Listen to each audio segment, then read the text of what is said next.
എന്തിനാണ് ഒരു ആൻറ്റിബയോട്ടിക് ഒരാൾക്ക് കൊടുക്കുന്നത്?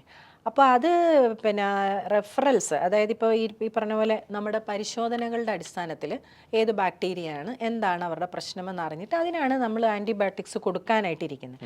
അപ്പോൾ ഇപ്പോൾ പ്രശ്നം എന്നാന്ന് പറഞ്ഞാൽ ഏത് സാംക്രമിക രോഗങ്ങളും ഇത്ര വേഗം ജനങ്ങൾക്ക് പറ്റുന്നത് ആൻറ്റിബയോട്ടിക് ആധിപത്യം ആയി. ആവശ്യമില്ലാതെ എല്ലാം കഴിച്ച് ബോഡി വീക്കായി. അപ്പം അങ്ങനെ ഒരു സിസ്റ്റം കൊണ്ടുവന്നു. അപ്പോഴും നമ്മൾ ആലോചിക്കണം, ഗ്രാമപ്രദേശങ്ങളിൽ വരെ ബ്രാൻഡഡ് ആയിട്ടുള്ള മെഡിക്കൽ സ്റ്റോറുകൾ വരാൻ തുടങ്ങി. ഗ്രാമപ്രദേശങ്ങളിൽ അത് വരാൻ തുടങ്ങി. മുക്കിലും മൂലയിലും മെഡിക്കൽ സ്റ്റോർ വന്നു. അതിൻ്റെ അർത്ഥം ഇവിടെ ആരോഗ്യം ഉണ്ടെന്നാണോ ഇല്ലെന്നാണോ? ഇല്ലെന്നാണ്.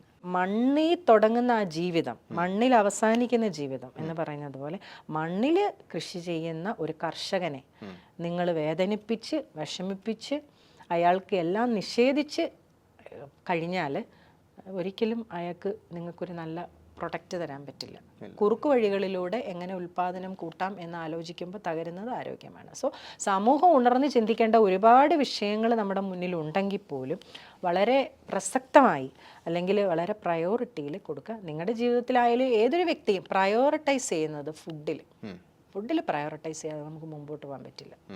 പിന്നെ മാനസികാവസ്ഥ, ഓടിപ്പാച്ചിലിൻ്റെ ഇടയിൽ ഇപ്പം ഞാനെല്ലാം നല്ല ഭക്ഷണവും കഴിക്കുന്നത്, എനിക്ക് ആരോഗ്യം വേണമെന്നൊന്നും എനിക്കറിയാം. എനിക്ക് ഇത്രയും സ്ട്രെസ് അല്ലേ, ഇത്രയും സ്ട്രെസ് അല്ലേ. ഗവൺമെന്റ് മെഷീനറീസ് ആണെങ്കിലും സഹായിക്കണം. അതുപോലെ കൃത്യമായിട്ട് ആൾക്കാരെ ഐഡന്റിഫൈ ചെയ്ത് തെരഞ്ഞു പിടിക്കണം. വേറൊരു കാര്യം, ഇതുപോലെ ഇപ്പോൾ പല റെസ്റ്റോറൻറ്റ്സും ഈ പറഞ്ഞ പോലെ ഫുഡ് പോയ്സണിങ്ങും മറ്റു കാരണങ്ങൾ കൊണ്ട് പൂട്ടുകയും അത് ഒരാഴ്ച കഴിയുമ്പോൾ തന്നെ തുറക്കുകയും ചെയ്യും.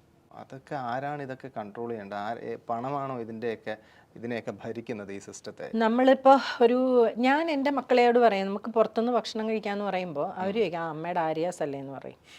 ഇനി ആര്യാസിൽ ഞാൻ പോകും, ആര്യാസിൽ പോവാം, ചിലപ്പം എനിക്കറിയാവുന്ന ചില റെസ്റ്റോറൻറ്റ്സിൽ മക്കളെ അപ്പോൾ എനിക്ക് അവരിൽ പലരുമായിട്ട് എനിക്ക് നല്ല ക്ലോസ് ആണ്. ഈവൻ ആര്യാസിൻ്റെ ഓണർ ആയാലും അപ്പം നല്ല ക്ലോസ് ആണ്. പിന്നെ എനിക്ക് അവരുടെ കുറേയൊക്കെ ഫുഡിൻ്റെ ഒരു ഇതറിയാം. അപ്പം ഞാൻ ചെല്ലുമ്പോഴേ ഞാൻ പറയും, നമുക്ക് ആർക്കും പറയാം, അതെ നമുക്ക് ഇച്ചിരി ഓയിൽ കുറച്ചാൽ മതി, ഇല്ലെങ്കിൽ ഇങ്ങനെ മതി, അങ്ങനെ മതി എന്ന് പറഞ്ഞാൽ അവർ വില്ലിങ്ങാന്നേ ചെയ്തു തരാം. നമ്മൾ അങ്ങനെയൊന്നും ആവശ്യപ്പെടുന്നില്ലെന്നല്ലേ. അതുകൊണ്ട് കുറച്ചൊക്കെ നമ്മൾ വെജ് പുറത്തുനിന്ന് എപ്പോഴും വെജ് കഴിക്കുന്നത് തന്നെയാണ് നല്ല സേഫ്. അതാണ് കാര്യം.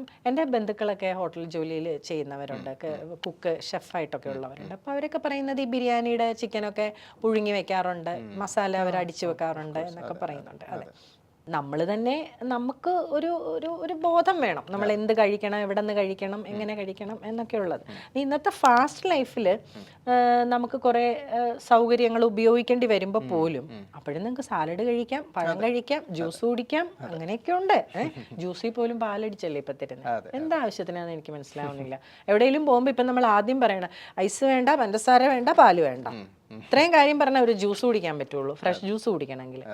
അപ്പോൾ ഇതൊക്കെ എന്തിനാണെന്ന് മനസ്സിലാകുന്നില്ല, ആൾക്കാരെ ഈ രുചിയിൽ പിടിച്ചു നിർത്താൻ വേണ്ടി. സോ ഞാൻ പറയുന്നത്, ഒരു ആരോഗ്യമുള്ള ഒരു സമൂഹത്തിന് വേണ്ടിയിട്ട് ഒരു ഗവൺമെൻറ്റിൻ്റെ ഒപ്പം ഇതുപോലെയുള്ള എന്നെപ്പോലെയൊക്കെയുള്ള എളിയ വ്യക്തികളെ, സംരംഭകരെയും കൂടെ നിലനിർത്താനുള്ള, പൊളിഞ്ഞു പോയവരുടെ പട്ടികയിൽ പെടുത്താൻ ഒരുപാട് പേരെ കൂട്ടാതിരിക്കാൻ നമ്മളെപ്പോലുള്ളവരെയൊക്കെ നിലനിർത്താനുള്ള സംവിധാനങ്ങളും കൂടെ ആലോചിക്കേണ്ടതായിട്ടുണ്ട്. നമ്മളെപ്പോഴും സന്നദ്ധമാണ്. എന്തായാലും ഇതിൽ തന്നെ കാണും, ചെറിയൊരു ഗ്യാപ്പിൽ എന്തായാലും തിരിച്ചു വരും. ഇപ്പോൾ വിദേശ രാജ്യങ്ങളിൽ ഇപ്പം നമ്മുടെ ഇവിടുന്ന് കയറ്റി വിടുന്ന അല്ലെങ്കിൽ എക്സ്പോർട്ട് ചെയ്യുന്ന തരത്തിലുള്ള കുറേ ഭക്ഷണ പദാർത്ഥങ്ങളുണ്ട്. അത് export quality is entirely different. അത് നമ്മുടെ നാട്ടിൽ അത് കിട്ടില്ല. എനിക്ക് തോന്നുന്നു എ ഗ്രേഡ് ക്വാളിറ്റി സാധനങ്ങളെല്ലാം പുറത്തേക്ക് കയറ്റി വിടുന്നു. എന്നാൽ പോലും പല വികസിത രാജ്യങ്ങളിലും നമ്മുടെ ക്വാളിറ്റി പ്രൊഡക്റ്റ്, അല്ലെങ്കിൽ നമ്മൾ ഭയങ്കര ക്വാളിറ്റി പ്രൊഡക്റ്റ് എന്ന് കണ്ട് നമ്മൾ സ്ഥിരം ഉപയോഗിച്ചുകൊണ്ടിരിക്കുന്ന ഭക്ഷണ പദാർത്ഥങ്ങൾ അവിടെ ബാൻഡാണ്. അവരങ്ങോട്ട് അനുവദനീയമല്ല ആ രാജ്യങ്ങളിലേക്ക് കൊണ്ടുപോകാൻ. അപ്പോൾ നമ്മൾ അത്രയും മോശപ്പെട്ട ഒരു ജനതയായി മാറുകയാണോ ഇത്തരം ഫുഡ് കൺസ്യൂം ചെയ്യുന്നതിലൂടെ? നമ്മൾ ഈ റീസെൻ്റ്ലി നമ്മുടെ നാട്ടിൽ നിന്നുള്ള പല കറി പൗഡറുകൾ, സ്പൈസസ് എല്ലാം പല രാജ്യങ്ങളും ബാൻ ചെയ്തു. അതിൻ്റെ കാരണം അതിൽ അടങ്ങിയിരിക്കുന്ന പ്രിസർവേറ്റീവ്സിൻ്റെയും പെസ്റ്റിസൈഡ്സിൻ്റെയും അളവാണ്. ഭക്ഷ്യ ഉൽപ്പന്നങ്ങളെല്ലാം ഡീക്കേ ആകും. അതിനൊരു ഷോർട്ട് പീരീഡേ ഉള്ളൂ. അപ്പം നമുക്ക് ഇപ്പോൾ സ്പൈസസ്, കുരുമുളകൊക്കെ പെട്ടെന്ന് പൂപ്പൽ വരും. ഏലക്ക എന്തായാലും അതിന് ഈ പൂപ്പൽ ഫംഗൽ ഇൻഫെക്ഷൻസും അതുപോലുള്ളതെല്ലാം വരും. അപ്പോൾ അതിനൊരു ഈ വികസിത രാജ്യങ്ങൾ എക്സ്പോർട്ട് ചെയ്യുമ്പോൾ അതിനെ ഇമ്പോർട്ട് ചെയ്യാൻ വേണ്ടിയിട്ട് അതിനൊക്കെ ഒരു അളവ് പറഞ്ഞിട്ടുണ്ട്. ആ അളവിനെയൊക്കെ തൂക്കി എറിഞ്ഞിട്ടുള്ള വലിയ അളവിൽ ഇതിനകത്ത് പ്രസൻസ് ഈ ഇതിൻ്റെയൊക്കെ കണ്ടന്റ് കാണുമ്പോഴാണ് ഇതിവർ ബാൻ ചെയ്യുന്നത്. ഇതിൻ്റെ പ്രശ്നം എന്നാ പറയാം, മോയ്സ്ചർ ഇല്ലാതെ, മോയ്സ്ചർ എന്തായാലും ഉണ്ടാവുമല്ലോ എയറിൽ. നമ്മുടെ ഇപ്പോൾ ഈ പറഞ്ഞ പോലെ നമ്മൾ എന്ത് സാധനം ഉണ്ടാക്കില്ല അതിനകത്ത് മോയ്സ്ചർ വരും. അപ്പോൾ ഇപ്പം നമ്മുടെ ഫോർ എക്സാമ്പിൾ ഇപ്പം നമ്മുടെ നെല്ല് ഇപ്പം നമ്മൾ കടയിൽ നിന്ന് എല്ലാവരും വിചാരിക്കും കടയിൽ നിന്ന് മേടിച്ച് കഴുകി ഉണക്കുന്ന മുളക് പൊടി കുഴപ്പമില്ല, അങ്ങനെയല്ല. ഫ്യൂമിഗേഷൻ ചെയ്ത പ്രൊഡക്റ്റാണത്.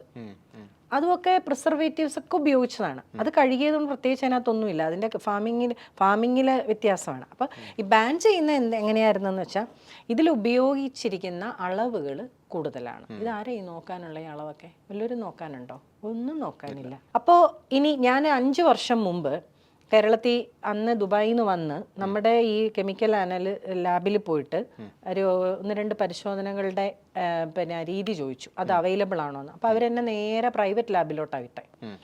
ഞാൻ 5 വർഷം കഴിഞ്ഞത് ചെല്ലുമ്പോഴും ആ സാധനം ഇവിടെ ആയിട്ടില്ല. അപ്പോൾ അത് പ്രൈവറ്റ് ലാബിൽ പറ്റും. പ്രൈവറ്റ് ലാബിലുള്ള എല്ലാ ടെസ്റ്റുകളും വലിയ ചെലവേറിയതാണ്. അതുകൊണ്ട് തന്നെ ഒരു സാധാരണക്കാരന് ഒരു പാക്കറ്റ് പൊടി മേടിച്ചേച്ച് അതിനകത്ത് കുഴപ്പമുണ്ടോ എന്ന് ചോദിച്ചിട്ട് അതിൻ്റെ പുറകെ പോകാറില്ല. അത് ഉപയോഗിച്ച് നോക്കിയിട്ട് കളർ കൂടുതലാണ്, എന്നാൽ പിന്നെ അതിന് മേടിക്കേണ്ടെന്ന് തീരുമാനിക്കത്തേ ഉള്ളൂ.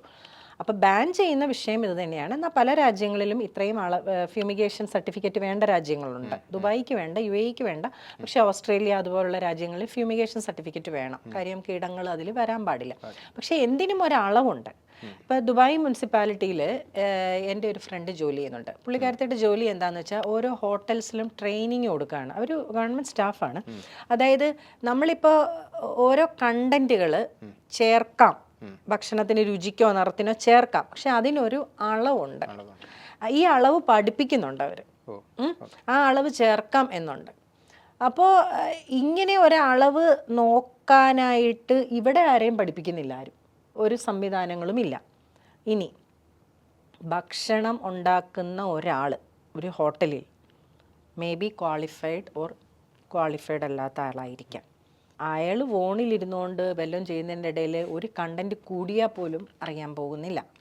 അപ്പോൾ വിദേശ രാജ്യങ്ങൾ വളരെ സൂക്ഷ്മമായാണ് ഭക്ഷണത്തെ തരുന്നത്. അതുകൊണ്ട് അവരുടെ രാജ്യത്തോട്ട് അത് വേണ്ട. ഇനി വേറൊരു രസം, എൻ്റെ ഒരു ഫ്രണ്ട് ദുബായിൽ ഒരു ബിസിനസ് സ്റ്റാർട്ട് ചെയ്തിട്ട് അവർ അവിടെ വരുന്ന പച്ചക്കറികളിലെയും പഴങ്ങളിലെയും വിഷം മനസ്സിലാക്കാൻ വേണ്ടിയിട്ട് ഒരു എക്യുപ്മെൻറ്റ് ചൈനയിൽ നിന്ന് എങ്ങാണ്ട് വരുത്തി. അത് വെച്ച് കഴിയുമ്പോൾ അതിൻ്റെ കളർ ചേഞ്ച് വരുന്ന അനുസരിച്ച് നോക്കാൻ അവർ നോക്കിയിട്ട് അതിലെ ബഹുഭൂരിപക്ഷത്തിനും കളറില്ല, കുഴപ്പമില്ല. ഇവിടത്തെക്കാളും ചീപ്പായിട്ട് ഫ്രൂട്ട്സ് ആൻഡ് വെജിറ്റബിൾസ് ദുബായിൽ കിട്ടും. അപ്പം നമ്മൾ മനസ്സിലാക്കേണ്ടത് എന്നാന്ന് വെച്ചാൽ എല്ലാ ചവറും ഇവിടെയാണോ യൂസ് ചെയ്യുന്നതെന്നാണ് ഞാൻ ആലോചിക്കുന്നത്. ഇവർ എഡ്യൂക്കേറ്റ് ചെയ്യുന്നില്ല ഒരു ഫാർമറിനെ.